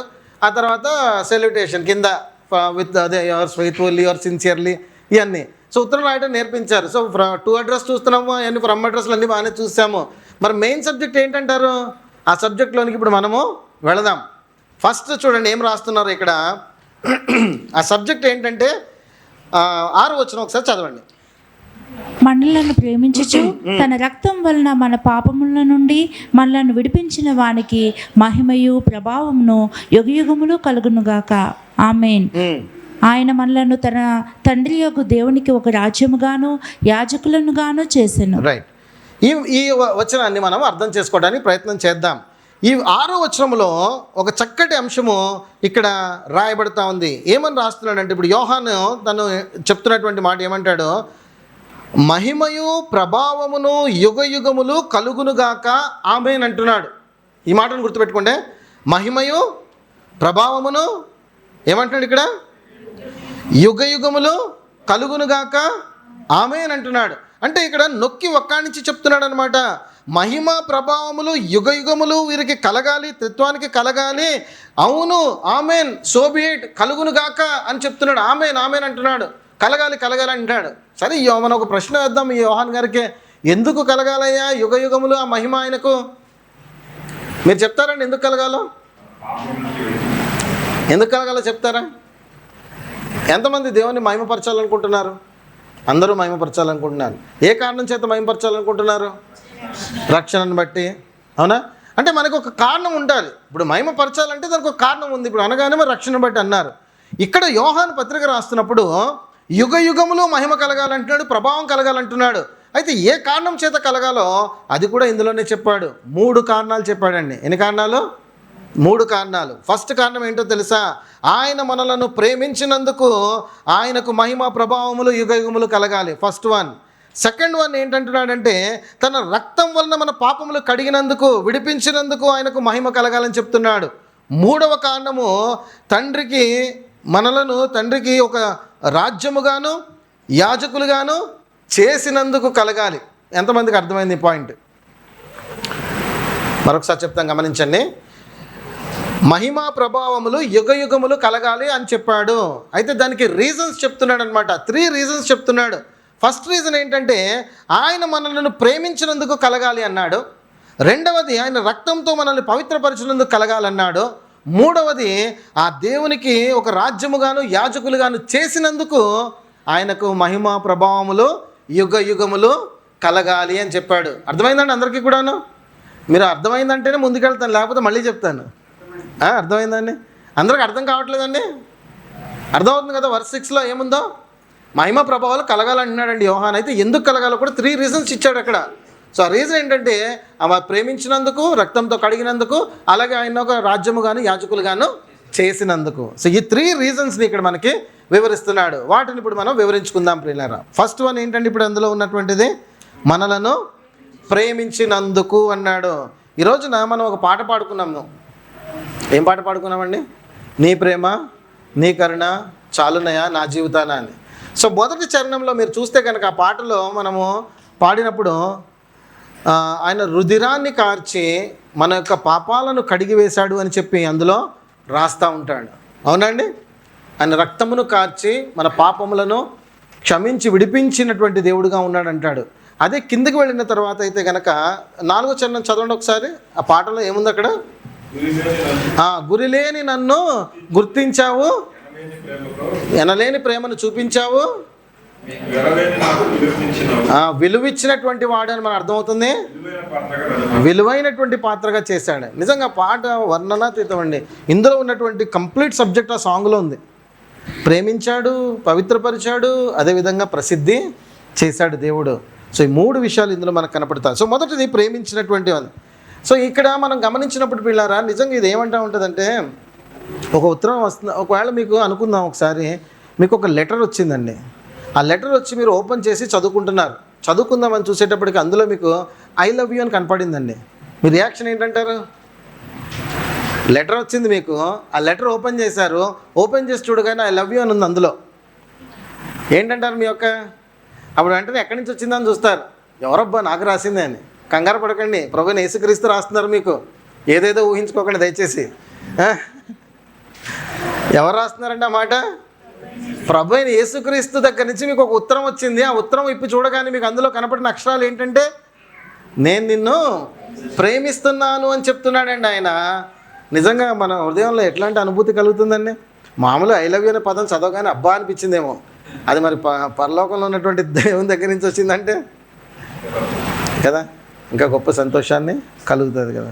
ఇది అదేనండి, ఉత్తరం అదే. మీరు ఉత్తరం తీసి చూడగానే ప్రభు అంటున్న మాట ఐ లవ్ యూ అంటున్నాడు ఆయన. సింపుల్గా చెప్పేశాడు. సో ఆయన ప్రేమను ఇక్కడ వ్యక్తపరుస్తున్నాడు. సో ప్రేమను వ్యక్తపరిచే విషయంలో మనకి బైబిల్ ఏం చెప్తుందో దాన్ని అర్థం చేసుకోవడానికి ఒకసారి ప్రయత్నం చేద్దాం. యోహాను 3:16 చూస్తే తండ్రి తన ప్రేమను బయలుపరిచాడు కుమారుని పంపించడం ద్వారా అన్నాడు. 1 యోహాను 3:16 చూస్తే కనుక యేసుక్రీస్తు తన ప్రాణం పెట్టి తన ప్రేమను వ్యక్తపరిచాడని చెప్తున్నాడు. సో ప్రతి ఒక్కరూ కూడాను ఎప్పుడైతే సిలువ దగ్గరకు వస్తారో ప్రేమను అర్థం చేసుకుంటున్నామో ఆయన ప్రాణం పెట్టి నన్ను ప్రేమించాడని వాక్యం కూడా చెప్తుంది అని. అయితే మనం అందరం సంఘముగా గుర్తించాల్సిన విషయం ఏంటంటే యేసుక్రీస్తు యొక్క ప్రేమ సిలువ దగ్గరే ఆగిపోవట్లేదండి. సిలువ దగ్గర ఆగిపోవట్లేదు. ఆయన నిరంతరము ప్రేమిస్తున్నాడు. ఈ మాటను మీరు సరిగ్గా గమనిస్తే కనుక ఇక్కడ ఏమంటున్నాడంటే మనలను ప్రేమించుచు అన్నాడండి. ప్రేమించాడు అనట్లేదు, ప్రేమిస్తున్నాను అనట్లేదు కూడా, ప్రేమించుచు అంటున్నాడు. అంటే దీని అర్థం ఏంటి? ఇప్పుడు పాస్ట్లో ప్రేమించాడు, ప్రజెంట్లో ప్రేమిస్తున్నాడు, ఫ్యూచర్లో కూడా ప్రేమిస్తాడు అనే ఈ గొప్ప లక్షణాన్ని ఇందులో మనకి బయలుపరుస్తున్నాడు. దీనిని మనం అర్థం చేసుకోవడానికి ప్రయత్నం చేయాలన్నమాట. ఆ ప్రేమ సిలువ దగ్గర నాకు ప్రేమ చూపించేశాడులే, రక్షణ వచ్చేసిందిలే అనుకోవడానికి కాదు. ప్రతిరోజు కూడా ప్రభు చెప్తున్నటువంటి మాట ఇది. ఉదయకాలంలో లేచి మీరు ప్రభు సన్నిధికి వెళ్ళి ప్రభు నీకు స్తోత్రం అంటారు కదా, అప్పుడు ప్రభు ఏం చెప్తాడో తెలుసా? నేను ప్రేమిస్తున్నా అంటాడు. ఎంతమంది వింటున్నారా మాట? ఒకసారి ట్రై చేయండి. ఈసారి నుంచి ఉదయకాలంలో లేచి నాకు మరొక శ్రేష్టమైన దినం ఇచ్చావు ప్రభా, ఈ దినాన్ని నీకు అప్పగించుకుంటున్నాను ప్రభా అన్నప్పుడు వెంటనే ఆ పైనుంచి వస్తుంది స్వరం, ఐ లవ్ యూ అంటాడు. సింపుల్. సో ఆ మాటను వినాలి. ఎందుకు తెలుసా అండి? ప్రతిరోజు కూడా ఆయన మనల్ని కేర్ చేస్తూ ఉంటాడు. ప్రేమించడం అంటే ఏంటండి? ప్రేమించడం అంటే ఏంటి? మీ ప్రేమను ఒకవేళ అనుకుందాం, భార్యలారా మీ భర్తలను ప్రేమించండి అన్నాడు కదా, మీ ప్రేమను మీరు ఎలా వ్యక్తపరుస్తారు? క్రియల ద్వారా, కేర్ చేయడం ద్వారా, వారికి అనుకూలంగా నడుచుకోవడం ద్వారా. ఇప్పుడు భర్తలు ప్రేమించాలి భార్యలను చెప్తున్నాడు. ఎలా ప్రేమిస్తారు? వారి యొక్క అవసరతలు తీరుస్తూ, వారిని ఆదరిస్తూ, బలపరుస్తూ. సో ఇదే కదా మరి ప్రేమ అంటే. సో ఇటువంటి ప్రేమ, కేర్ చేసేదే ప్రేమ అన్నప్పుడు మరి ప్రతిరోజు ఆయన కేర్ చేస్తున్నాడా? శ్రేష్టమైనటువంటి ఒక లేఖన భాగాన్ని చూద్దాం. ఎఫెసీలకు రాసిన పత్రిక రండి ఒకసారి. ఎఫెసీలకు రాసిన పత్రిక 5వ అధ్యాయము 25వ వచనం చదవండి. పురుషులారా మీరును మీ భార్యలను ప్రేమించుడి, అటువలే క్రీస్తు కూడా. పురుషులారా ప్రేమించండి అన్నాడు. అది మనకి అవుట్ ఆఫ్ ద కాంటెక్స్ట్ తీసేస్తే అటువలనే క్రీస్తు కూడా సంఘమును ప్రేమించి అది కలంకమైనను ముడత అయినను అటుది మరి ఏదైనాను లేక పరిశుద్ధమైనది గాను నిర్దోషమైనది గాను మహిమ గల సంఘము గాను ఆయన తన ఎదుట దాన్ని నిలువ పెట్టుకొనవలనని వాక్యంతో ఉదక స్నానము చేత దాన్ని పవిత్రపరిచి పరిశుద్ధపరచుటకై దాని కొరకు తను తాను అప్పగించుకుని. యేసుక్రీస్తు సంఘం పట్ల ఉన్నటువంటి ప్రేమను ఇక్కడ వెల్లడిపరిచాడు. సరే, ఇప్పుడు అది కంటిన్యూస్ ప్రాసెస్లో ఉందా లేదా అనేది 30వ వచనంలో చెప్తాడు. చూడండి అక్కడ. తన శరీరమును ద్వేషించిన వాడెవడను లేడు గాని ప్రతి వాడును దాన్ని పోషించి సంరక్షించుకొనును. మనము క్రీస్తు శరీరమునకు అవయములమై ఉన్నాము గనుక. ఇక్కడ నుంచి అండర్లైన్ చేయండి. ఇప్పుడు ఏమంటాడు? గనుక అలాగే క్రీస్తు కూడా సంఘమును పోషించి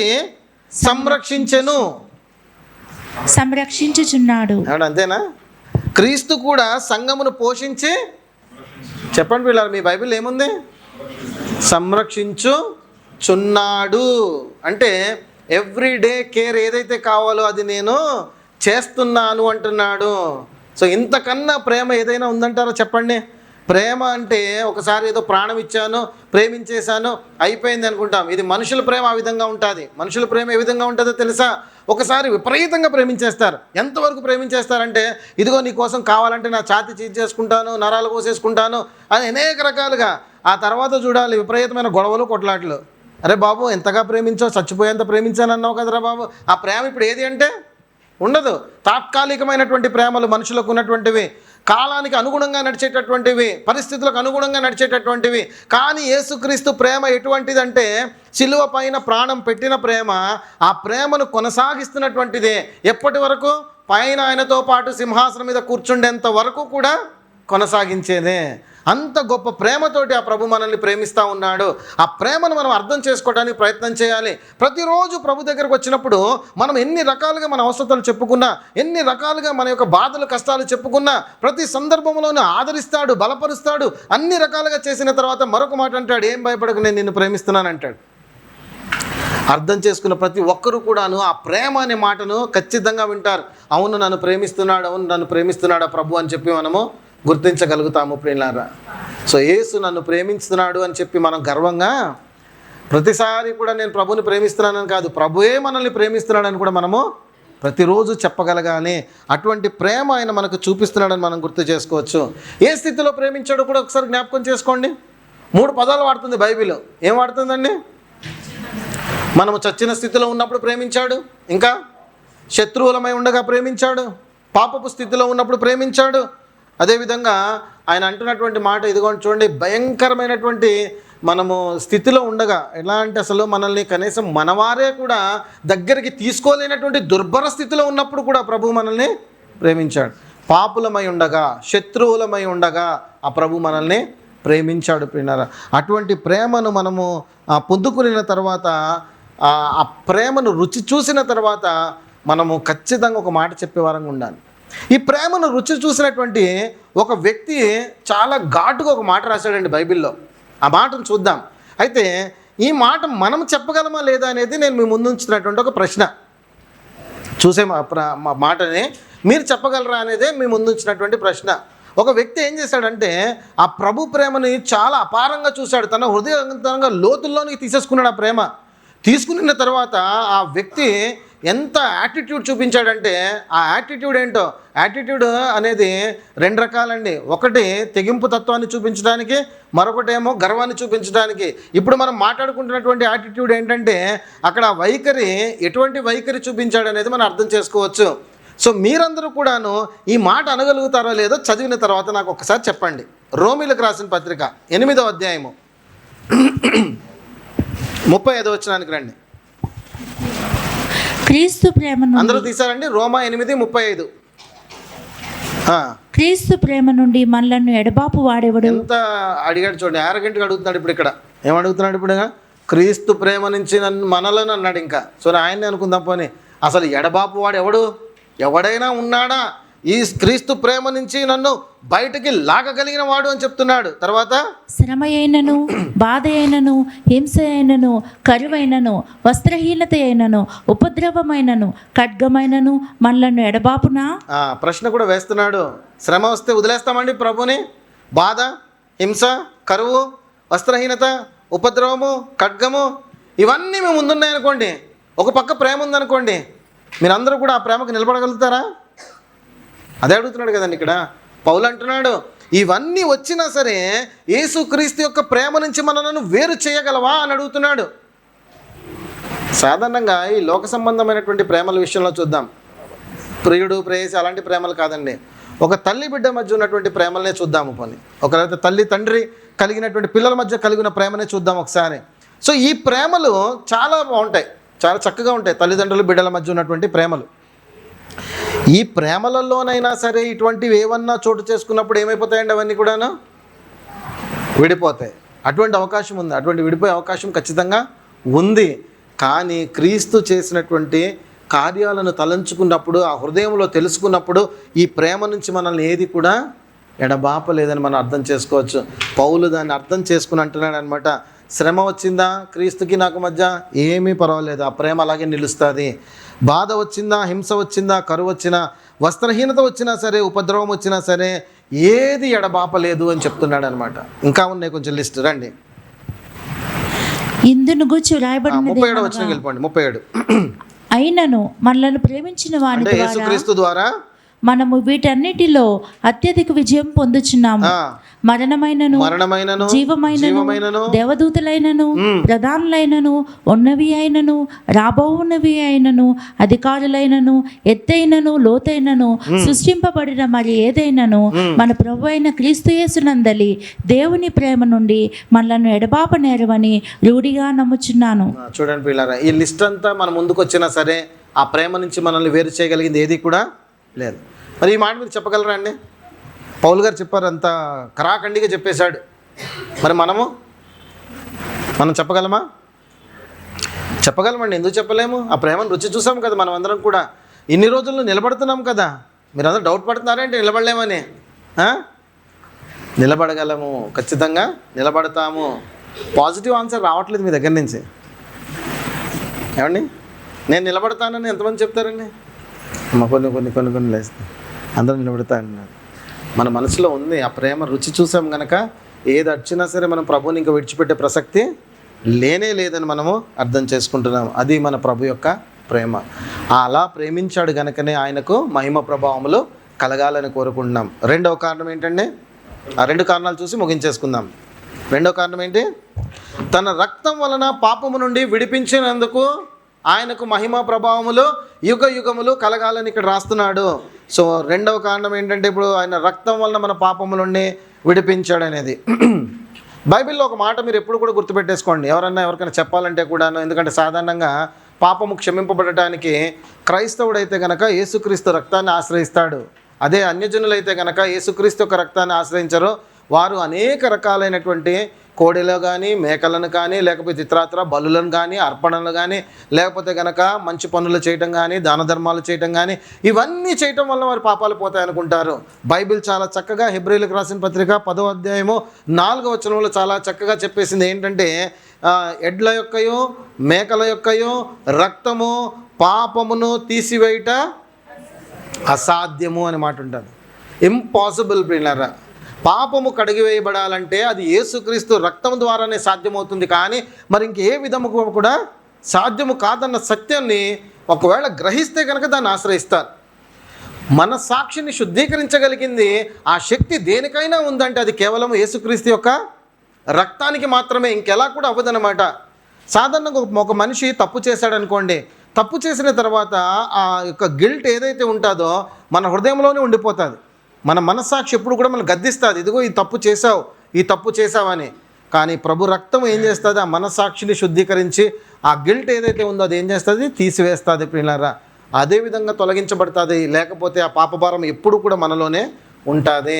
అందుకని పేతురు గారు ఏమంటారో తెలుసా అండి, అమూల్యమైన రక్తము చేత, నిర్దోషమైన రక్తము చేత, పవిత్రమైనటువంటి క్రీస్తు రక్తము చేత మీరు విమోచింపబడ్డారు అంటాడు. ఈ రక్తం వలననే మనమందరము కూడాను విమోచింపబడ్డాం. యోహాన్ అంటాడు, ఈ రక్తం వలన మీరు పవిత్రపరచబడ్డాడు అంటాడు. పేతురు గారు రాస్తూ అంటారు, ఈ రక్తం వలననే మేము నీతిమంతులుగా తీర్చబడ్డాము మనమందరం అంటాడు.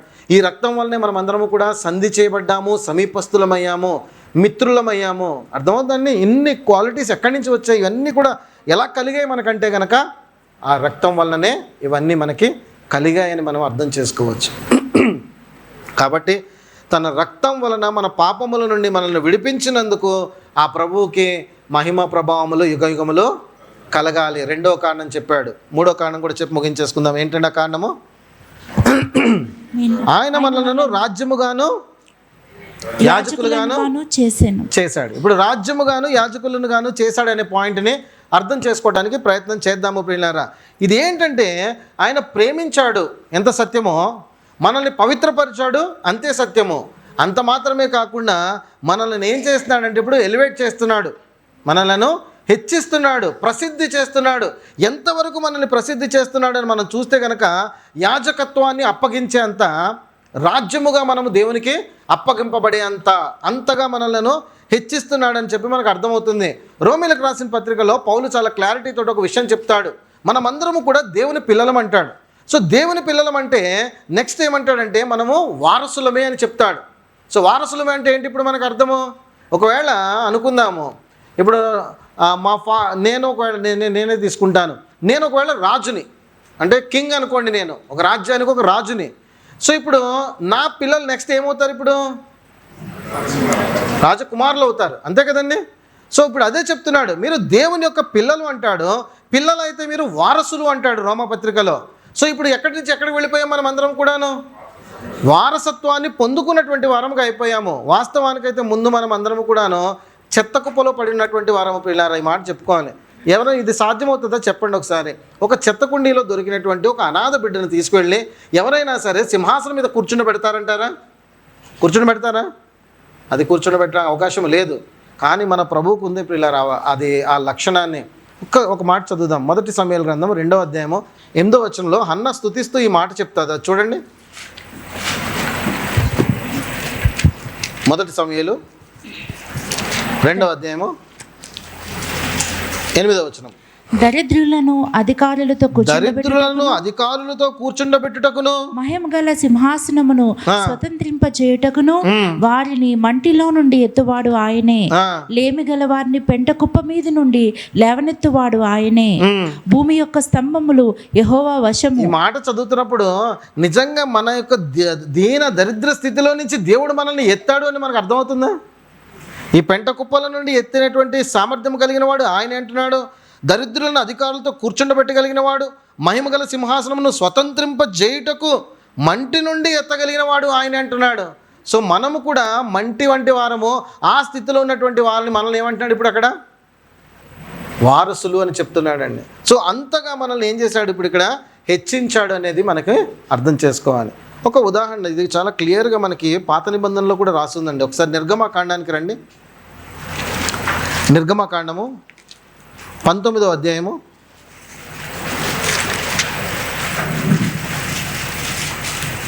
నిర్గమకాండము 19వ అధ్యాయము 1వ వచనం నుంచి. ఇశ్రాయేలీయులు ఐగుప్తు దేశం నుండి బయలుదేరిన 3వ నెలలో వారు బయలుదేరిన నాడే 3వ నెల ఆరంభ దినమందే వారు సీనాయి అరణ్యమునకు వచ్చిరి. ఇశ్రాయేలీల ప్రయాణం సాగుతా ఉంది. ఐగుప్తు నుంచి బయటకు వచ్చేసారు. ఎర్ర సముద్రం చీల్చబడిపోయింది. ఆ తర్వాత 3 నెలలు గడిచింది. 3 నెలలు గడిచిన తర్వాత ప్రభు వారితో మాట్లాడుతూ ఉన్నాడు. మాట్లాడుతున్నప్పుడు వాళ్ళు ఒక ప్రాంతానికి వచ్చారు. తర్వాత ఏమన్నాడు? వారు రెఫీదీము నుండి బయలుదేరి సీనాయి అరణ్యమునకు వచ్చి అరణ్యమందు దిగిరి. అక్కడ ఆ పర్వతము ఎదుట ఇశ్రాయేలీయులు విడసిరి. మోషే దేవుని యొద్దకు ఎక్కిపోవగా యెహోవా ఆ పర్వతము నుండి అతని పిలిచి, నీవు యాకోబు కుటుంబీకులతో. సీనాయి పర్వతం మీద ప్రభు వచ్చారు. వచ్చి అంటే ప్రభువే కిందికి వచ్చారు. వచ్చి మాట్లాడుతున్నాడు ఈ వీరి గురించి, ఇశ్రాయేలీయుల గురించి. నీవు యాకోబు కుటుంబీకులతో ముచ్చటించి ఇశ్రాయేలులకు తెలుపవలసి. మోషే చెప్తున్నాడు, నువ్వు వెళ్ళి ఇశ్రాయేలీయులకు తెలియజేసేది ఏమంటే, నేను ఐగుప్తీయులకు ఏం చేసి తినో మిమ్మును గద్దరెక్కల మీద మోసి నా యొద్దకు మిమ్మును ఎట్లు చేర్చుకుంటునో మీరు చూచితిరి. కాగా మీరు నా మాట శ్రద్ధగా విని నా నిబంధనను అనుసరించి నడిచిన ఎడల మీరు సమస్త దేశ జనులలో నాకు స్వకీయ సంపాద్యమగుదురు. నాకు స్వకీయ జనముగా మీరు ఉంటారని చెప్తున్నాడు. తర్వాత సమస్త భూమియు నాదే కదా, మీరు నాకు యాజక రూపకమైన రాజ్యముగాను పరిశుద్ధమైన జనముగాను ఉందురని చెప్పుము. చూడండి పిల్లారా, ఇశ్రాయేలీలను పాపపు స్థితిలో, భయంకరమైన స్థితిలో నుంచి బయటకు తీసుకుని వచ్చాడు. అద్భుతాలు, ఆశ్చర్య కార్యాలు చేసి విడిపించిన తర్వాత మోషేతో చెప్తున్నాడు, వెళ్ళి వాళ్ళతో చెప్పు, మీరందరూ కూడా నా స్వకీయ జనాంగం అవుతారు. అంత మాత్రమే కాకుండా ఇదే మాట వాడుతున్నాడు, యాజక రూపమైన రాజ్యముగా మీరందరూ కూడా నాకు జనముగా ఉంటారు, పరిశుద్ధ జనముగా ఉంటారని చెప్పన్నాడు. ఇలా చెప్పినప్పుడు వాళ్ళందరూ కూడా ఏం చేశారో తెలుసా అండి? ఈ మాటలు మాట్లాడుతూ ఉంటే వీళ్ళందరూ కూడా భయపడిపోయారు. మోషే వచ్చి చెప్పాడు, వాళ్ళందరూ కూడా నా స్వరం వింటారు, వినినప్పుడు ఇవన్నీ కూడా నువ్వు ఎక్స్ప్లెయిన్ చేయి అని చెప్తాడు మోషేకి. 20వ అధ్యాయము 18వ వచనం చూస్తే కనుక ప్రజలందరూ కూడా ఏమంటారంటే, అమ్మో ఆ ఉరుములు మెరుపులు, ఆ బూరధ్వని, మేము ఆ యొక్క ధ్వని మేము వినలేము, నువ్వే ఏదో విను, నువ్వే వెళ్ళు, మేము వినలేమని చెప్పి వాళ్ళు భయపడిపోతారు ఇక్కడ. సరే, సో ఇక్కడ సబ్జెక్ట్ ఏంటంటే, దీన స్థితిలో నుంచి దేవుడు లేవనెత్తి ఇశ్రాయేలీలను తన స్వకీయ జనాంగంగా చేసుకుని ఒక రాజ్యంగా ఎలాగైతే నిర్ణయించుకున్నాడో అదే రీతిగా మనందరినీ కూడాను పాప ఊబిలో నుంచి లేవనెత్తి రక్షణనిచ్చి మనల్ని కూడా ఒక రాజ్యముగా చేసుకున్నాడు. అయితే అక్కడికి ఇక్కడికి ఒక వ్యత్యాసం ఉంది. ఇప్పుడు ఎందుకు చూస్తున్నామంటే అక్కడిక్కడ ఒక వ్యత్యాసం ఉంది. ఆ వ్యత్యాసం గమనించండి. అక్కడ ఏం జరిగింది?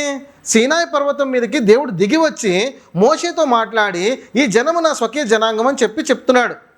కానీ నూతన నిబంధనకు వచ్చేటప్పటికి అది మారిపోయింది. ఇప్పుడు ఏం జరుగుతుందంటే ప్రభు అయిన యేసుక్రీస్తు వచ్చి మనల్ని రక్షించి మనల్ని పైకి తీసుకెళ్తున్నాడు. అక్కడేమో ఆయనే దిగి వచ్చాడు. ఇక్కడ ఇప్పుడు ఏం జరుగుతుంది? మనం అక్కడికి ఒక రాజ్యముగాను ఆయన యాజకులుగాను మనము పైకి వెళతాము. ఆ వ్యత్యాసం అనమాట. అంటే లాస్ట్ టైము తండ్రి అయిన దేవుడు మనం చూస్తే కనుక ఆయన వచ్చి వాళ్ళతో పాటు ఉండాలనుకున్నాడు, సహవాసం చేయాలనుకున్నాడు. సేమ్ ఆదాము అవ్వతో చేసిన రీతిగా అది కూడా అవ్వలేదు అక్కడ. అది కూడా వాళ్ళందరూ కూడా మళ్ళీ తప్పులో పాపంలో పడిపోయినటువంటి సందర్భాన్ని చూస్తాం. ఇదంతా చూసినటువంటి దేవుడు నేను వచ్చి వీళ్ళతో ఉండటము సాధ్యము కాని పని అని అర్థమైపోయింది. ఎందుకంటే పాప స్వభావంతో ఉన్నటువంటి వీరందరూ కూడాను మాటికి పాపము చేసి తప్పిపోతున్నారు కనుక వీరితో సహవాసం చేయడం నా వల్ల కావట్లేదు అనుకున్నాడు దేవుడు. వెంటనే చేశాడు ఏంటంటే ఆయన వెళ్ళిపోయాడు. ఆయనే పాపక్షమాపణ చేయాలి, పరిహారం చేయాలి, ప్రాయశ్చిత్తము చేయాలి. చేసిన తర్వాత అందరూ పవిత్రపరచబడతారు కదా, పవిత్రపరచబడిన వాడిని నా సన్నిధికి నేను చేర్చుకుంటాను. ఇది సైకిల్ పిల్లలు. ఓల్డ్ టెస్ట్మెంట్కి న్యూ టెస్ట్మెంట్కి ఉన్నటువంటి ఒక గొప్ప వ్యత్యాసం ఇక్కడ. అక్కడ కూడా రాజ్యముగాను తీసుకుంటున్నాడు, అక్కడ యాజక సమూహంగాను తీసుకుంటున్నాడు, ఇక్కడ తీసుకుంటున్నాడు. కానీ జరుగుతున్నటువంటి రెండింటి మధ్య ఉన్న వ్యత్యాసం ఏంటంటే ఆయన అక్కడి నుంచి దిగి వచ్చాడు, కానీ ఇక్కడ మనల్ని పైకి తీసుకెళ్తాడు. అర్థమైందండి అందరికీ కూడా? సో అది చెప్తున్నాడు అనమాట. అది జరుగుతున్నటువంటి ఒక ప్రక్రియ. ఇది జరగటానికే ఆ ప్రభువు ఈ భూమి మీదకి దిగి వచ్చాడు మనలందరినీ కాపాడటానికి ప్రియులారా. సో ఒక్కసారి అందరం కూడా ప్రకటన గ్రంథంకి వచ్చేద్దాం, ముగించుకుందాం రండి.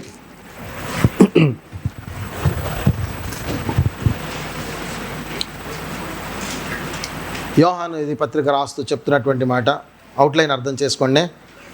7 సంఘాలకి రాశాడు. ఆ 7 సంఘాలు 11 వచనాల్లో మనకి కనపడుతున్నాయి. దాని తర్వాత ఎవరు రాస్తున్నారు, అది ఎక్కడి నుంచి వస్తున్నది కృపా సమాధానం అని చూస్తే కనుక, ఒకటి తండ్రి దగ్గర నుంచి వస్తుంది, వర్తమాన భూత భవిష్యత్ కాలంలో ఉన్న వాని దగ్గర నుంచి. 2 పరిశుద్ధాత్మ నుంచి వస్తుంది, ఆయన సింహాసనం ఎదుట 7 ఆత్మల నుండి. 3వది యేసుక్రీస్తు దగ్గర నుంచి వస్తుంది, నమ్మకమైన సాక్షి, మృతులలో నుండి లేచిన ఆది సంభూతుడు, అదేవిధంగా భూపతులకు అధిపతి వద్ద నుంచి. ఆ తర్వాత 6వ వచనంలోకి వచ్చేటప్పటికి చెప్తున్నటువంటి మాట, ఇదిగో మహిమా ప్రభావములు యుగయుగములు కలగాలని కోరుకుంటున్నాడు. అవును, కలగాల్సిందే, ఆమేన్ అంటున్నాడు. అయితే ఏ కారణాల చేత కలగాలంటే, ఒకటి ఆయన మనల్ని ప్రేమించినందుకు, రెండవది రక్తం వల్ల మన పాపం నుండి విడిపించినందుకు, మూడవది ఒకటి రాజ్యముగా యాజకులుగా చేసినందుకు మనము కావాలంటున్నాడు. సో ఒక్కసారి ఆలోచించండి పిల్లలు. తండ్రి, కుమారుడు, పరిశుద్ధాత్ముడు మనకి కృపా సమాధానములు అనుగ్రహిస్తున్నారు, ఉచితముగా ఇచ్చారు. రెండవది మనల్ని ప్రేమిస్తున్నాడు. అది ఎప్పటి వరకు? అంతం వరకు ప్రేమిస్తున్నాడు. పవిత్రపరిచాడు, ఇంకే అపవిత్రత మనలో లేకుండా చేశాడు. అదేవిధంగా మనల్ని ఎత్తి ఆయన రాజ్యములో ఆయనతో పాటు సింహాసనం మీద మనలను కూర్చుండబెడుతున్నాడు ప్రియులారా. మరి ఆయన మన దగ్గర నుంచి ఏం కోరుకుంటున్నాడంటే, ఎల్లప్పుడూ ఆ ప్రభుని మనము స్తుతించాలి, మహిమపరచాలి, ఘనపరచాలి, ఆయనకి ఇష్టమైన రీతిలో మనము నడుచుకోవాలి. మరి అట్టి నడిపింపు దేవుడు మనందరికీ దయచేయను గాక. తలలు వంచండి, చిన్న ప్రార్థన చేసుకుందాం. పరిశుద్ధుడు అయిన మా దేవ, ప్రేమ కలిగిన మా తండ్రి, మీకు వందనాలనైనా. మరొకసారి నీ పాద సన్నిధికి చేరి నేను వాక్యం ధ్యానించడానికి నీ కృప చూపించినందుకు వందనాలు ప్రభువా. నాయన, నీ ప్రేమ ఎంత అపారమైనదో మాకు తెలియపరిచినందుకు స్తోత్రములు ప్రభువా. మా ప్రతి పాపమును నీ రక్తంతో మన ఆయన కడిగి పవిత్రపరిచినందుకు వందనాలు తండ్రి. నీ సన్నిధానంలో మేము నిత్యము నిల్చున్నట్లు ఒక రాజ్యముగాను యాజక సమూహముగాను మమ్మల్ని ఏర్పరచుకున్నందుకు వందనాలు ప్రభువా.